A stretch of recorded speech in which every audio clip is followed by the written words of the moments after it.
Greetings viewers, back this week with some more doom and gloom. Much like last week where we talked about water, we're going to talk about food this time. Again, something else you need to survive, just in the event you didn't know that already. So a lot of times what people will do is they will have a case of MREs or a bucket of some freeze-dried food and kind of stick it in a corner, and that's their supplies. And they think that that's just going to get them through anything, whatever the situation may be. And I'm here to tell you that that's probably not going to survive you for the entirety of whatever major situation you could potentially find yourself in. Now, it's great.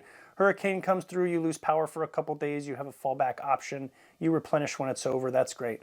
But what happens if something occurs that's a little bit more long-term and those supplies start dwindling and you kind of realize that maybe one case of MREs for a family of 4 isn't quite enough? If that wasn't bad enough, I'm here to tell you that chances are the amount of food you may need to survive for a long extended period of time, again, I'll let you insert whatever scenario you have in your mind that you're preparing for. I'm just here to talk about the tangible stuff here and things that are maybe important to help you get through it. So much like we said, having just a case or two of these things is probably not going to be enough. I would, if you were going to use those as part of, I would not recommend it be your entire, but part of your food supply chain, I would definitely recommend at least one, let's say, case of MREs or one bucket of food per person. So if you have a family of 4, it doesn't matter if it's 2 adults and 2 children, I would have one of each. That way you have some sort of number you can account for. Just like I said, at least 5 gallons of water per person in your household. I would go ahead and say at least 1 case of food per person. Again, expand on that as you will. However, keep in mind that these are not replenishing. When you pull an MRE out of this case, one doesn't magically appear in there. So you have to have some sort of way to replenish your supplies as well. So much like the water filter situation with the storage, so you can have water stored, I can also have a life straw and have access to other means of water. You kind of need to do that with your food as well. And the only real way that you're going to do that is to grow it in the ground, or grow it and let it kind of wander around until you chop it up and put it in your belly. So whether that's chickens, cows, goats, pigs, whatever, some sort of sustainable replenishing meat supply that you can have. Fish, also a good one, on top of some fruits and vegetables is going to obviously be a good option in terms of a replenishing supply, because obviously the animals can reproduce and create more that you can eat at a later time, or plants can provide seeds that you can plant and create more food with to eat later on. You can also store those seeds to grow another day if you'd like, or pass them on to your friends, neighbors, family members so they can add and supplement as well. So on top of not being a replenishing supply, just think about the all the salts and preservatives and chemicals and things that are in stuff like this. If you start reading some of the ingredients that are on here, chances are if you think these are going to sustain you for extended periods of time, the stuff that's in here will probably ultimately end up killing you before whatever disaster it is that you've prepared for or is occurring. So again, having some sort of sustainable food option. I know people live in an apartment, you can't exactly have chickens and cows available to eat at any given moment, but you can probably, if you have some sort of porch somewhere, maybe have some plants, something you can grow, even if you just grow one thing. So maybe your excuse is, well, I don't have a green thumb. Well, I'm going to tell you I don't either.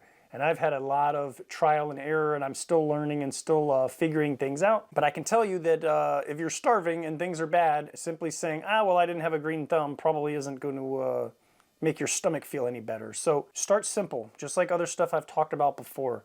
Don't go crazy like I did. When I first decided, you know what, I need to grow some food, I built the most elaborate, ridiculous hydroponics setup I could build. And things were going great, the plants were growing, they were just getting ready to start producing, and then all of a sudden, all at once, every single thing decided to die. I don't know what got into the water, but it was not good. It killed all the roots, and all the plants immediately died before I was able to actually get anything from it. I was kind of discouraged, got away from it for a little while, and went on to try some other methods that have worked since then. So don't be like me, don't jump all in and go crazy trying to do everything all at once. Start small. Start with one plant. Find something that you actually like and will eat. If you don't like tomatoes, I would not suggest growing a tomato plant. But if you do, let's say you enjoy tomatoes, then I would probably start there. Grow one tomato plant. Start working on it. Figure out the light situation, the nutrients, the water, how much care and TLC you have to give it, how much space it's going to take up. Get set with one thing. Start, again, small. What you can also do is if you can get some of your friends and family members on board, they can also do one plant. So let's say you're growing a tomato plant, your neighbor's growing a cucumber plant, your best friend is growing peppers.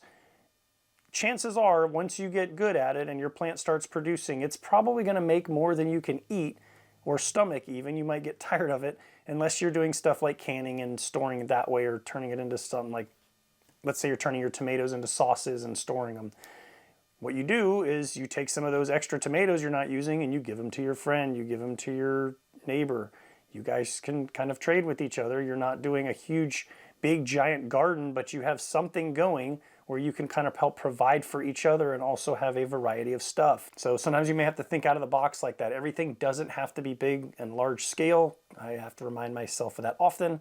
Start small, get good at it, and build up from there. You start getting good at tomatoes, then go ahead and add peppers in there, add cucumbers, add something again else that you can sustain. Potatoes are a really good option. So just something to kind of think about. This is me shaking you awake, saying, hey, get started on it. If this is something you've thought about doing, do it. Get started. Don't keep putting it off, because eventually something's going to happen and you're going to wish that you had gotten on the bus and you missed it. So what I'm going to do is I'm going to go ahead and show you what I've done and what works for me, and kind of the results that I've had, and you can adapt it to your needs or space as necessary. So let's go ahead and change up the camera views here, and let me go ahead and show you what I've been working on. All right, so these are a couple of plants that I'm growing for somebody else. This one's a mango. They're all growing in kind of the same situation here with the buckets that I'm going to show you.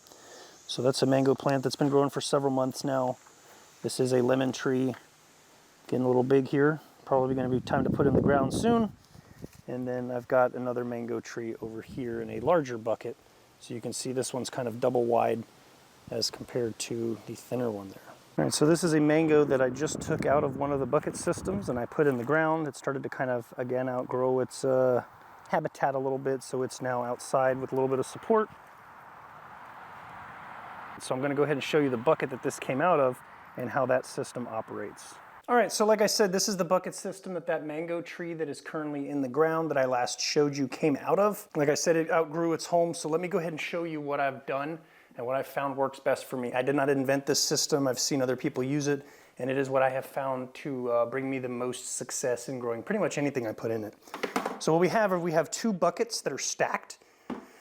It does not matter what buckets you use. You can use blue Lowe's buckets, orange Home Depot buckets. You saw the other containers I had one of the mangoes in is kind of double wide. You can adapt this to whatever size system you want. I kind of like doing it with these smaller ones because they're a little bit more portable and I can maneuver them around and put them where I need to if I have to space them out or spread them out in different areas. So anyway, we have two double stacked buckets. As you can see, this top one has a piece of PVC pipe in it. So the size of this PVC pipe does not matter. It doesn't matter the diameter. I probably wouldn't go with like a super tiny one.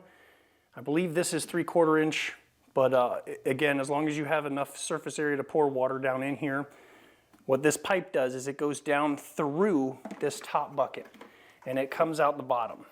And we cut this pipe at an angle so that when it sits on the bottom of the second bucket, it doesn't keep water from flowing out of it, because if it's flat like this, it's going to get capped off and then the water's going to have a hard time coming out. So again, having it at an angle, it's going to sit in the bottom like this and allow water to flow out around it.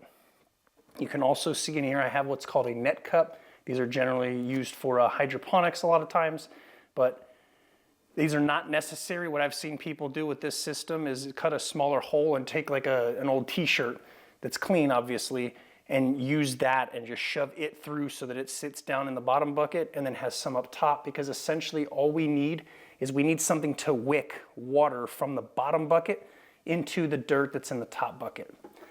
I've also drilled a whole bunch of little drain holes in this top bucket so that I can water the dirt on top, or any water if it's outside that gets in there is going to filter down and drip out into the bottom. So again, if you notice, this sticks down far enough here. This is going to sit probably about there as well. And it's going to just go into this second bottom bucket. This bottom bucket, all this is this is just a water reservoir. So that pipe goes through the top bucket into here and allows water to fill up and sit here. You have a drain hole right here. Again, that is going to be a little bit different depending on what buckets or storage containers or whatever it is you're growing in. This is just your drain hole right here. I have a piece of flexible tubing because inside I don't want the water just leaking out on the floor. If this is outside, this is not really necessary, but what I would recommend is maybe taking a piece of screen material or some kind of mesh, something, and putting it on the inside, because what you don't want is creatures and stuff to climb in there. A lizard goes in there and dies and contaminates your water, and then your plants die and you don't know why until you clean it out. So you don't want to have stuff getting in, but you want the water to be able to get out. So when I use these inside, I have this tubing, and then I've got a little container that the water will run off into. Or what you can do is, if you have multiples of these and you're able to elevate them, you could even have one higher than the other and have one drain into the fill port on another. And then that way, when this one gets full, that water goes down into here, and then that one drains out to whatever drainage system you're using. So the way this works, or why this works, is because, again, we've got water sitting down in this bottom bucket. Once this is filled with dirt, even if that dirt is completely dry, what'll happen is, as long as it's making contact with the water down here, it'll start to wick that water up, and it'll keep going up and up and up, as dry as the dirt is, until all of this dirt is moist. Then it will stop because it'll be completely saturated. So usually what I end up doing is have all my dirt in here, I plant my seed in there. I will fill this with water until water starts leaking out of the drain. Then, once it's done running out, I will take a watering can and I will water the dirt from the top here until it starts draining again, because what that tells me is this dirt is completely already saturated and soaked all the way down to the bottom and dripped through those little drain holes into the bottom reservoir and started running out. So I know this thing's completely full. From that point on, all I have to do is every 2 to 3 days, I will come and just pour some water in here until it drains out the bottom, and I'm done. And that's it. That's all the upkeep that the plant requires, as long as, again, you have light and your water's not disgusting and contaminated and killing your plants. You're not gonna have any issues with root rot or the plant drowning because it's got too much water, because once that dirt is saturated enough, it will stop pulling water from the bottom. It will only pull it when it needs it. Generally, the top is what's gonna dry out first because it's exposed to the air, and if it's outside, it's exposed to the sun. So that water is gonna evaporate off the top, but it's just gonna continue to get replaced, sucking water up from the bottom. So again, this is just what I've been doing, and it has been working for me with much success. I've suggested it to other people who have also tried it, and it's worked out for them. Very low maintenance and upkeep. Again, the smaller the container you're using, the more portable it is. Just keep in mind, depending on what you're growing, may outgrow its house a little bit quicker than others. So depending on your space restrictions and what you're trying to grow, you can kind of experiment a little bit with different size containers. And again, the size of the pipe doesn't matter as long as it has access to go through the dirt into that bottom bucket there. So hopefully you found something useful in this video. In the next video, I'm gonna go ahead and show you how I actually prepare my seeds and get them sprouted before I plant them in something like this, and we'll do that together, and then I'll put it in here, and then I can kind of give you some progress updates as things progress, and you can see how well the system is working out. So again, hopefully you found something useful here. Thanks for your time, and we'll catch you in the next video.